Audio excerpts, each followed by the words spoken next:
Assalamualaikum warahmatullahi wabarakatuh.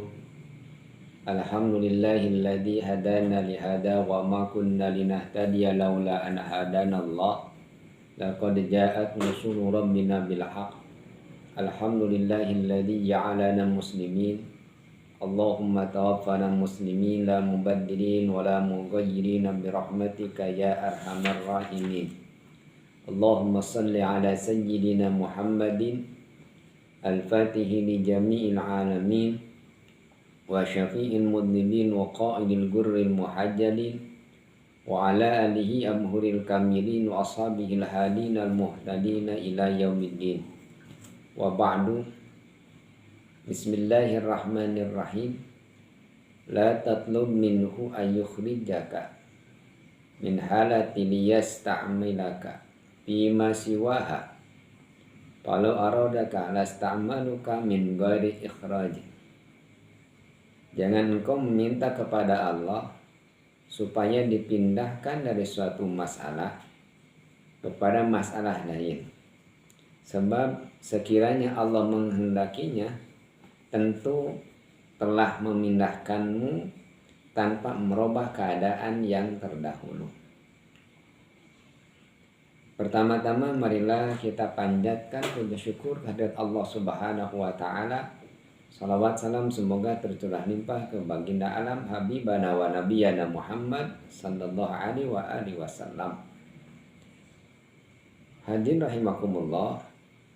Allah Subhanahu wa taala telah mentakdirkan kepada kita suatu masalah. Ketika orang di dalam dunia itu tidak akan lepas dari suatu masalah. Bahkan walana buluwannakum bisyai'in minal khawf wal ju' wa naqsin minal amwal wal anfus was thamarat wa basyiris sabirin. Orang di alam dunia itu akan diberi cobaan oleh Allah Subhanahu wa taala. Setiap tingkatan keimanan seorang, maka cobaan bahkan bertubi-tubi akan datang kepada orang yang beriman. Jangan engkau mengaku orang yang beriman, tapi engkau tidak dicoba oleh Allah Subhanahu wa taala. Cobaan dari Allah kepada kita adalah untuk meningkatkan derajat kita di hadapan Allah Subhanahu wa taala. Bahkan bagi orang yang beriman ketika dicoba oleh Allah Subhanahu wa taala, maka orang yang beriman akan merasa bahagia. Kenapa? Karena orang yang beriman akan diangkat derajatnya oleh Allah Subhanahu wa taala. Bagaikan seorang yang sekolah, ketika diuji, ada ujian, otomatis dia akan naik tingkat dari kelas 1 umpamanya naik ke kelas 2. Orang yang kelas 2 naik ke kelas 3. Orang yang kelas 3 naik ke kelas 4 dan seterusnya. Begitu juga kita di dunia ini, Allah akan menguji kita dengan kadar iman kita masing-masing.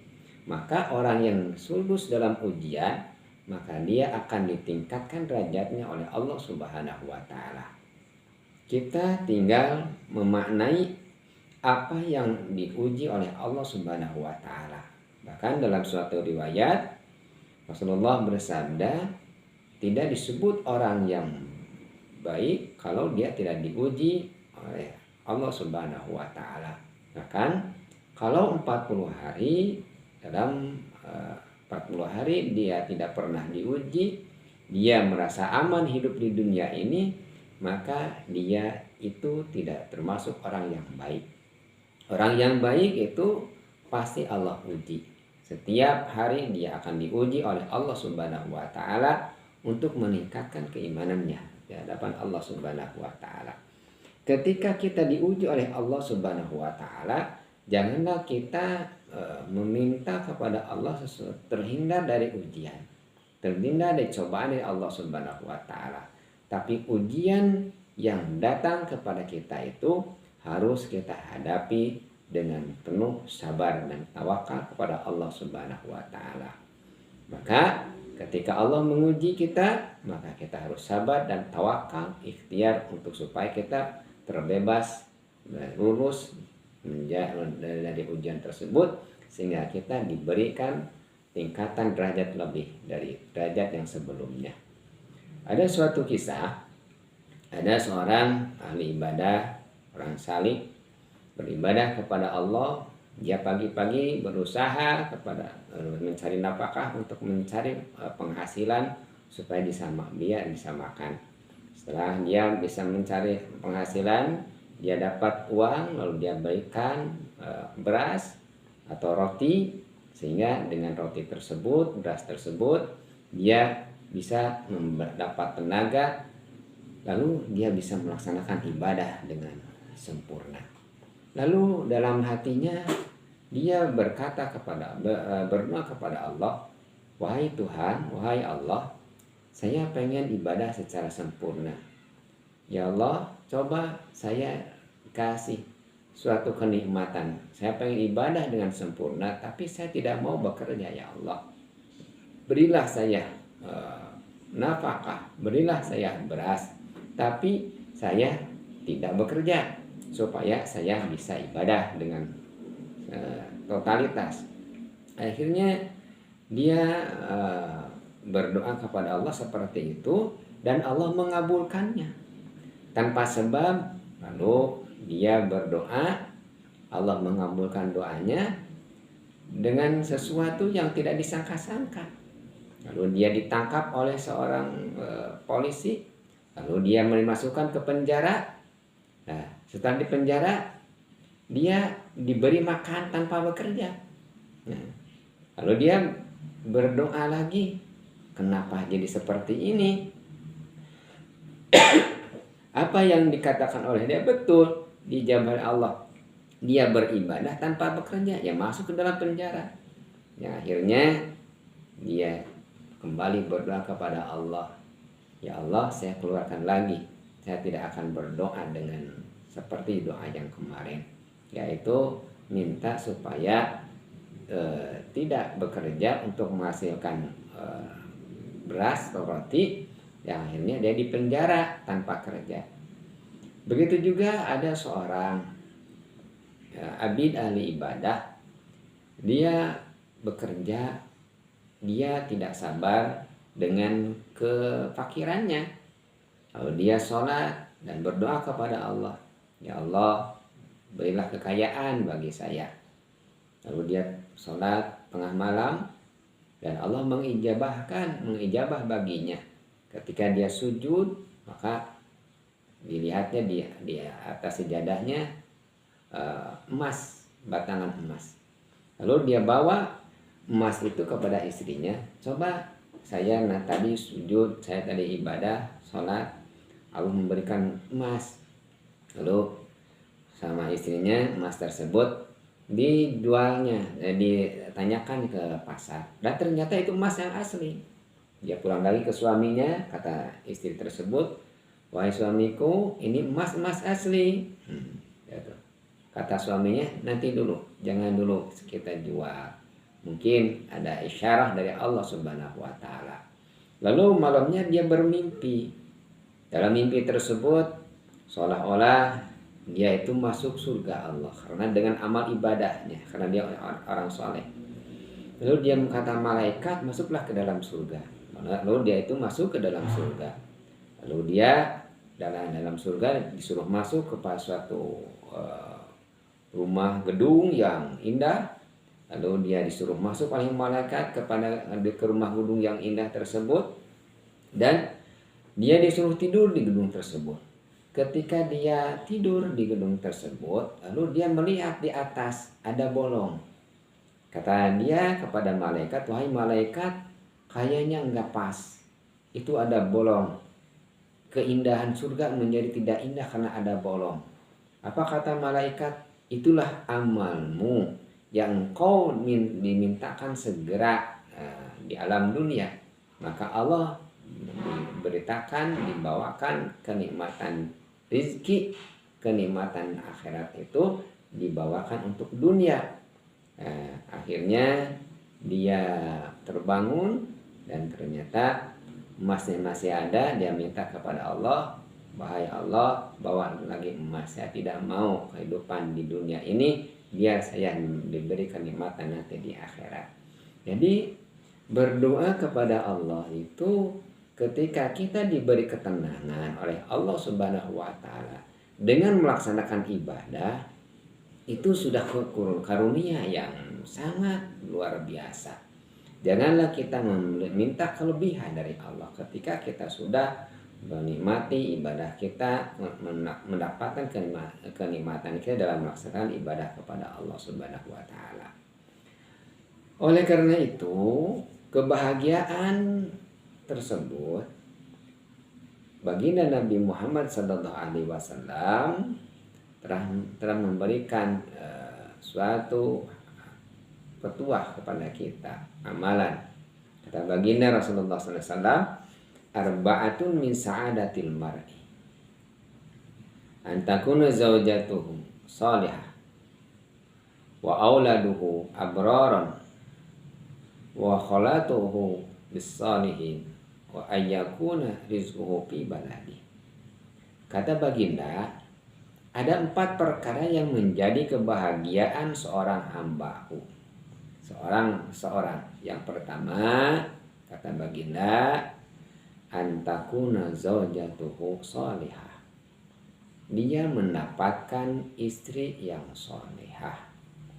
Istri yang sholihah itu adalah merupakan kebahagiaan yang paling utama. Kita mempunyai istri yang solehah itu kenikmatan yang luar biasa. Kita berdoa kepada Allah, Rabbana hablana min azwajina wa dzurriyyatina qurrata a'yun. Ya Allah, berilah aku azwaj, pasangan yang solehah. Min azwajina wa dzurriyyatina qurrata a'yun, menjadi mata hati kami. Itu istri yang solehah itu merupakan kebahagiaan kita di dunia ini.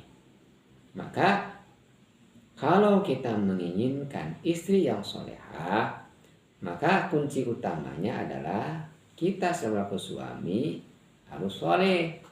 Karena ya hulu itu, hilir itu bagaimana hulu. Kalau hulunya kotor, maka hilirnya akan kotor.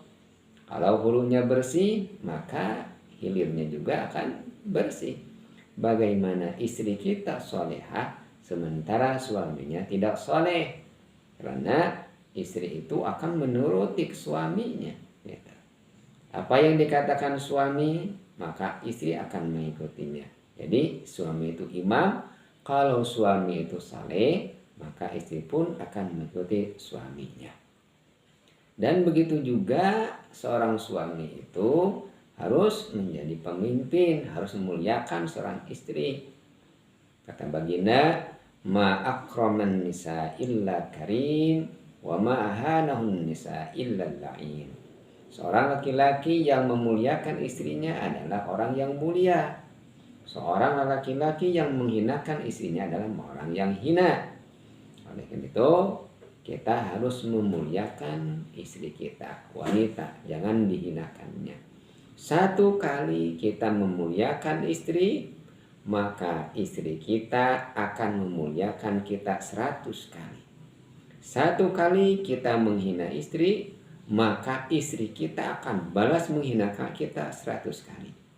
Kita memuliakan istri 1 kali, ketika nanti istri kita akan memuliakan kita 100 kali. Ketika kita sakit, siapa yang merawat istri kita? Siapa yang memberi makan istri kita? Siapa yang mengurus anak istri kita? 1 kali kita berbuat kebaikan kepada istri kita, maka balasannya istri kita akan memberikan 100 kebaikan. Kenapa kita harus memuliakan istri? Karena istri akan memberikan pelayanan yang lebih apabila kita memuliakan istrinya. Akan tetapi sebaliknya, apabila kita menghina istri kita, maka istri kita akan menghina kita 100 kali lebih. Apabila kita menghina istri, apabila kita berbuat dolim kepada istri, istri akan berbuat dolim kepada kita 100 kali lebih. Padahal kita buatnya cuma satu, tapi istri akan melebihi apa yang kita hina kepada istri. Jadi yang pertama, kita harus memuliakan istri. Kebahagiaan yang utama adalah, kata kata baginda, antakuna zawjatu sholihah. Istrinya menjadi istri yang soleh. Karena itu kata Allah, wa ashiruhunna bil ma'ruf. Pergaulah istrimu dengan baik. Ya, dalam kitab Ibnu Katsir, tafsir Ibnu Katsir, maknanya tayyibu aqwalakum lahunna. Jaga, perbaiklah ucapan yang baik kepada istrimu. Panggil dengan ucapan kasih sayang, panggil dengan ucapan yang baik, panggil dengan nama-nama yang terpuji. Seperti baginda Nabi Muhammad SAW memanggil istrinya dengan ya Humairah. Panggillah kesayangan kepada istri kita, karena istri kita akan balik memberikan ucapan yang baik. Kalau kita memanggil istri kita dengan mama, maka istri kita akan memanggilnya dengan bapak. Kalau kita memanggil istri dengan ibu, maka istri kita akan memanggil kita dengan ayah. Kalau kita memanggil istri kita dengan papi, maka istri kita akan memanggil kita dengan papi. Dan begitu juga kalau kita menghina istri, maka istri kita akan menghina kita. Jadi ucapkan wa ashiruhunna bil ma'ruf, pergaulilah istrimu dengan baik. Kata dalam kitab Ibnu Katsir menyebutkan ay tayyibu aqwalakum lahunna, perbaikan ucapanmu kepada istrimu. Wa hasuna af'alukum hayatikum bihas qadratikum bihas biqudratikum. Lalu perbaikilah tindakanmu, tingkahmu sebagaimana kekuasaanmu.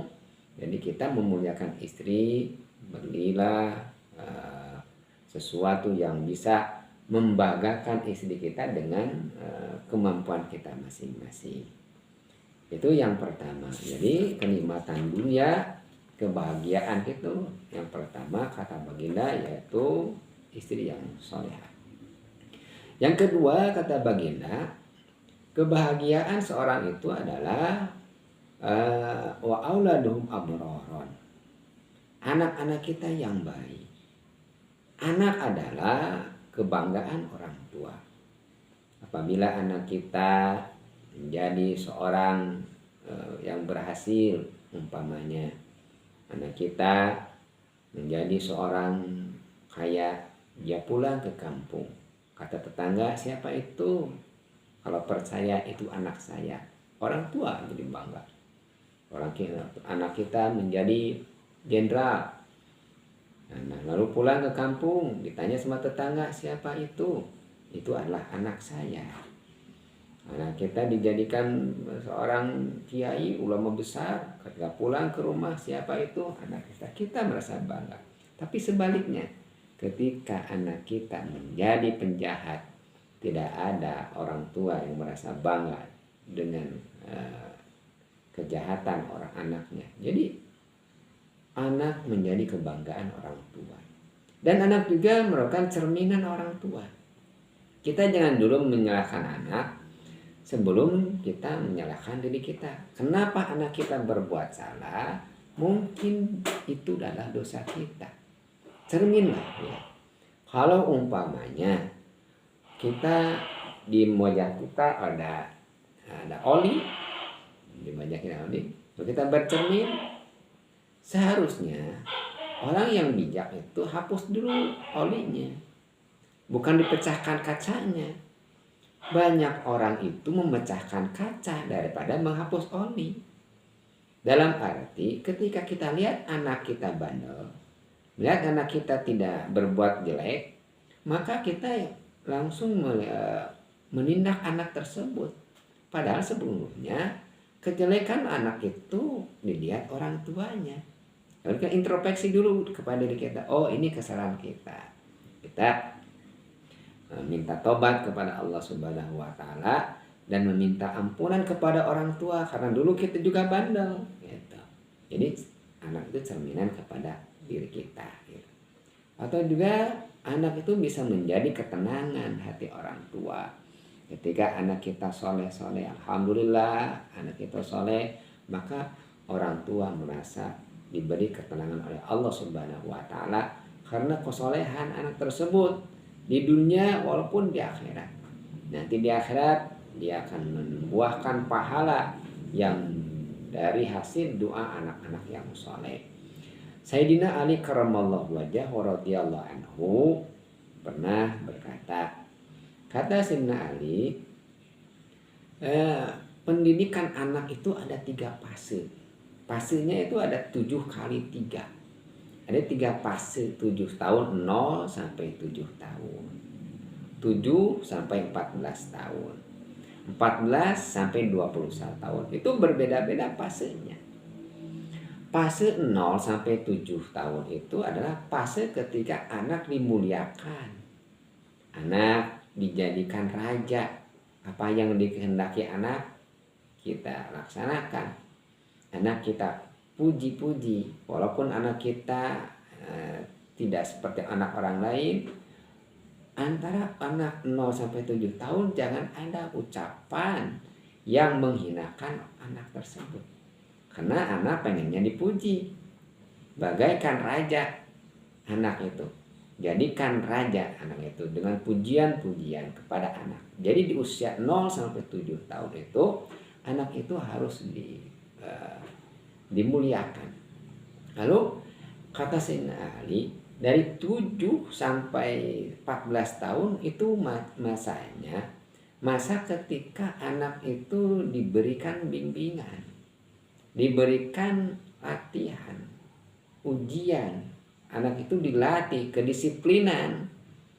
Jadi mulai usia 7 sampai 14 tahun pendidikan diutamakan kedisiplinan. Mulai didisiplin sholat. Baginda Nabi Muhammad SAW ketika anak 7 tahun kalau tidak melaksanakan sholat, dia dipukul tanpa, dengan artian dipukulnya tanpa membekas pada anak tersebut. Jadi dalam arti anak tersebut diberi peringatan kalau tidak sholat dia akan dipukul. Itu saking ada pendidikan antara usia 7 sampai 14 tahun itu jangan telat. Kalau telat, tidak ada pendidikan, tidak ada kedisiplinan, maka anak tersebut akan lalai terus dalam melaksanakan ibadah kepada Allah.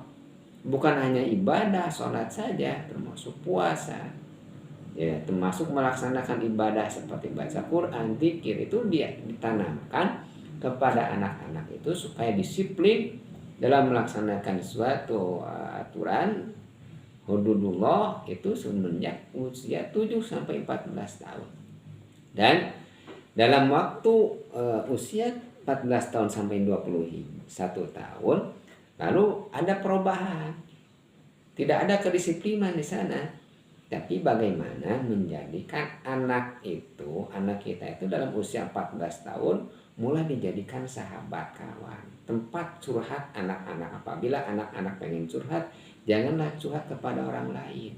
Itu usia 14 tahun, jadilah sahabat yang setia kepada anak-anak kita. Jadi itu menjadikan anak kita menjadi anak-anak yang soleh. Yang kedua yaitu kata baginda, wa auladuhu abroron. Anak-anak kita anak-anak yang baik-baik. Anak yang baik adalah kebahagiaan di dunia ini, sa'adatul mar'i. Yang ketiga kata baginda sallallahu alaihi wasallam, kebahagiaan ketiga adalah khulatuhu bis-shalihin. Kita bercampur atau bersama-sama dengan orang-orang soleh. Kita pengen bahagia, maka dekatilah orang soleh. Kata Allah, ya ayyuhalladzina amanu taqullaha wa kunu ma'as-shadiqin. Wahai orang yang beriman, bertakwalah kamu kepada Allah. Wa kunu ma'as-shadiqin. Dan kamu harus bersama-sama dengan orang soleh.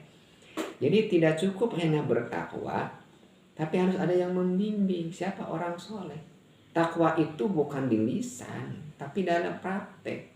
Kita tidak cukup bagaimana kita melaksanakan ibadah tanpa ada contoh, tanpa ada uswah. Tidak cukup dengan dalil, tapi harus ada contoh. Kalau sahabat langsung contoh Rasulullah. Kita contoh siapa? Para alim ulama, orang-orang soleh. Kita bukan hanya dalil. Kalau hanya dalil, tanpa ada contoh susah untuk mempraktekannya. Maka kita harus dekat dengan orang soleh itu supaya kita itu bisa mencontoh amal solehnya. Ya ayyuhalladzina amanu taqullah wa kunu massadiqin.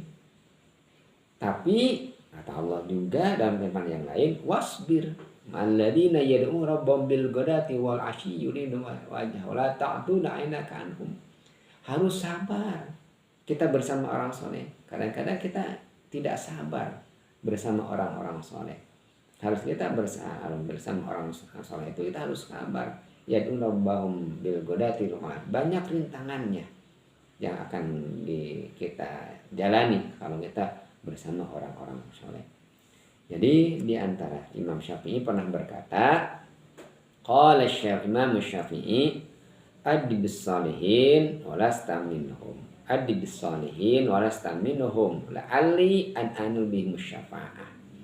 Beradablah kamu dengan bersama orang soleh walaupun kita bukan orang soleh. Karena kalau kita punya tata krama kepada orang soleh, maka kata Imam Syafi'i mudah-mudahan kita bisa diberi syafaat oleh orang soleh. Wa ikrah bid'atul asi wa in kunna wasatil bid'ah. Kamu harus tidak suka kepada kemaksiatan walaupun kita masih bergulat dalam kemaksiatan. Jadi haruslah kita membenci suatu kemaksiatan walaupun kita itu ahli maksiat. Jadi jangan merasa mencintai kemaksiatan, harus menjauhi kemaksiatan.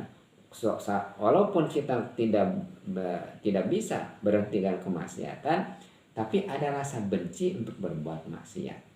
Wa akramin may yadi'ul umrah walaupun tak umrun jam al-idoah. Kamu harus membenci untuk menyanyiakan umur, berbuat sesuatu yang tidak ada manfaatnya.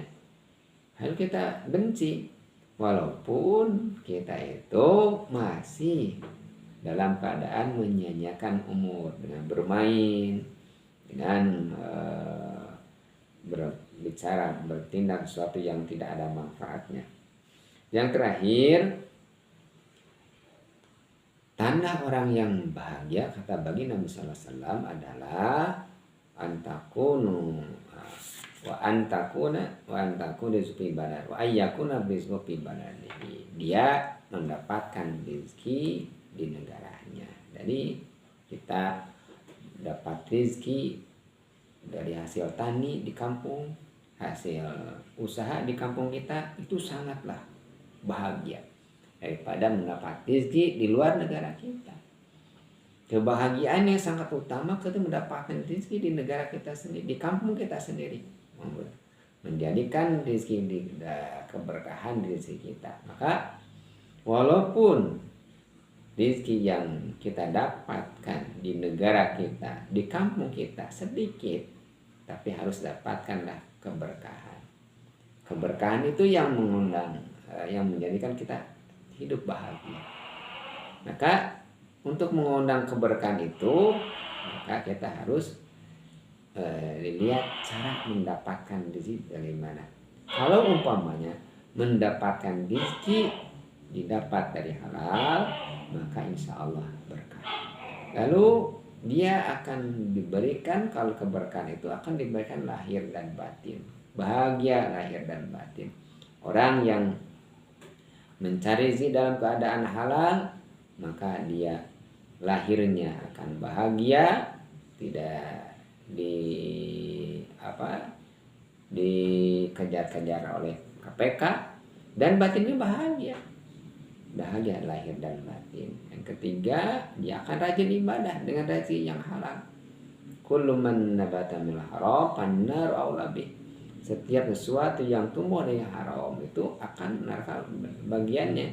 Jadi kalau harta yang halal, maka akan menimbulkan sesuatu kebaikan, yaitu ibadah kepada Allah. Kenapa kita tidak rajin ibadah? Mungkin ada harta haram yang kita makan. Kenapa orang lain rajin ibadah? Karena dia makan dengan makan yang halal. Gitu. Nah, lagi nanti setelah dapat rezeki, Kalau harta yang haram itu akan dikeluarkan kepada jalan yang haram. Tapi kalau harta yang halal, insya Allah akan dikeluarkan jalan yang halal. Kenapa banyak orang berani bermewah-mewahan, berpoya-poya dengan hartanya, tapi dia tidak berani sedikit menginfakkan hartanya, karena hartanya didapatkan dari yang haram. Ibaratkan di toren kita di atas, air ditarik ke atas toren, lalu kalau umpamanya torennya kotor, dialirkan ke bawah, itu akan susah keluarnya. Akhirnya di toren itu mudah, rizki Allah itu akan keluar di toren, tidak ada manfaatnya. Tapi kalau torennya itu bersih, maka akan keluarnya juga cepat, banyak. Kalau torennya kotor, maka susah keluarnya. Begitu juga rezeki. Kalau rezekinya rezeki yang tidak baik, untuk keluar di jalan Allah, untuk diinfakkan, disedekahkan, diwakafkan kepada kebaikan, itu susah karena hartanya haram. Tapi kalau hartanya halal, itu untuk dibukakan kerannya, bermanfaat kepada orang lain, dipakai sedekah, diinfakkan, itu akan mudah. Itu diantaranya keberkahan yang akan kita dapatkan melalui harta kita, dan merupakan rizki yang berkah dan merupakan kebahagiaan yang dijamin oleh Rasulullah SAW. Jadi yang intinya kita harus mendapatkan kebahagiaan di alam dunia ini dengan cara yang tadi digambar oleh Rasulullah SAW, mempunyai istri yang salehah, mempunyai anak yang baik-baik, mempunyai berteman dengan orang-orang soleh, dan mempunyai rezeki yang baik. Itulah kebahagiaan kita. Kalau umpamanya kita sudah dapatkan itu, maka kita akan mendapatkan kebahagiaan dari Allah Subhanahu wa Ta'ala. Terima kasih atas perhatiannya. Mohon maaf atas kekurangannya. Wallahu muwaffiq ila aqwamit thoriq. Wassalamualaikum warahmatullahi wabarakatuh.